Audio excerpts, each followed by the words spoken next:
Hey friends, happy Monday. Welcome to another week of Daily Devos with Nancy Joe.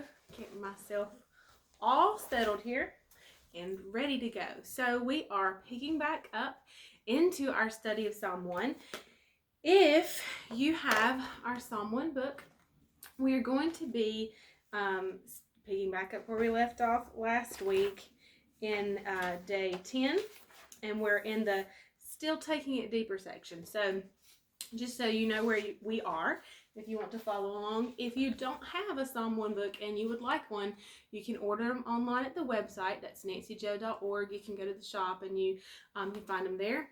If you're local, I don't mind meeting you to hand it to you if you'd like. There's shipping options there, all those things. Because sometimes I know it's nice to have something to look at, and I write my notes inside of this book. So anyway, that's where we're picking up. Thank you all for your prayers this weekend. Our yesterday morning at Stony Run was a wonderful time. Such a beautiful place to be with brothers and sisters in Christ, and just a good time in the Lord. So appreciate those prayers.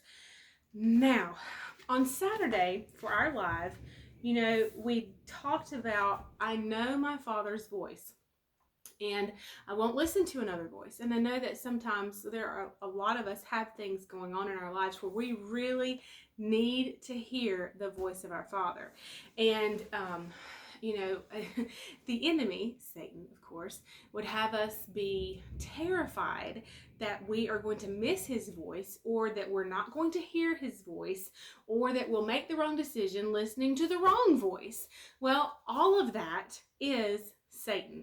The Father does not pressure us or condemn us, or pressure is probably the right word, because the enemy presses. Affliction, tribulation, persecution, those things in the Greek, it's a pressing and it's a pressure. God does not pressure you. He calls to you. He woos you. He draws you to himself. He does not press. And so that's one way that you can be sure to tell the difference between the voice of the Father and the voice of Satan, is that God never condemns you. He is not the condemner. It's not a voice of condemnation, and he doesn't press you. He is not harsh. Satan is harsh, and he is pressing.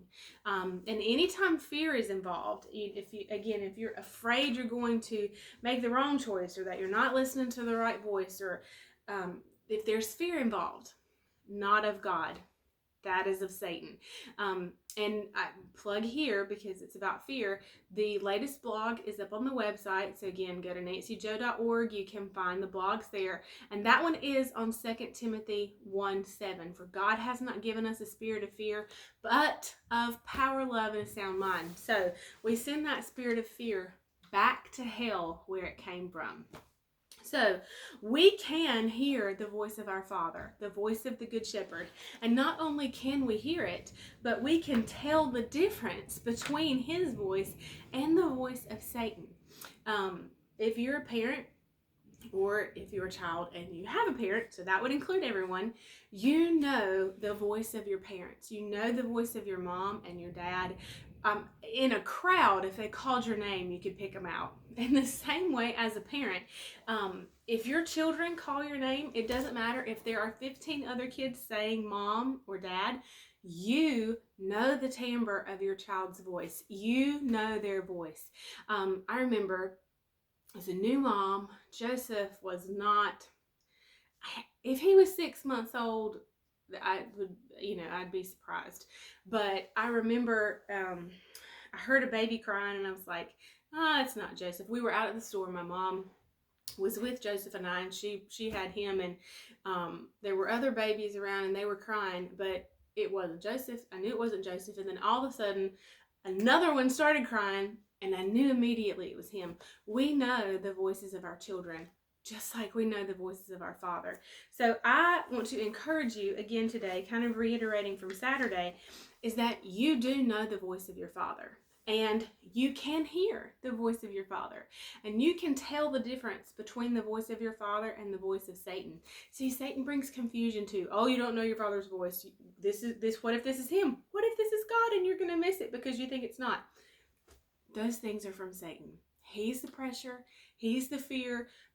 Be afraid of missing the Father. The Father doesn't want you to be afraid of missing him. He'll give you another chance if you do.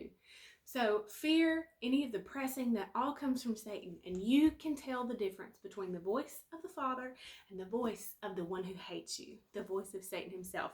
So we'll pick up here again tomorrow. I will see you then. Bye, y'all.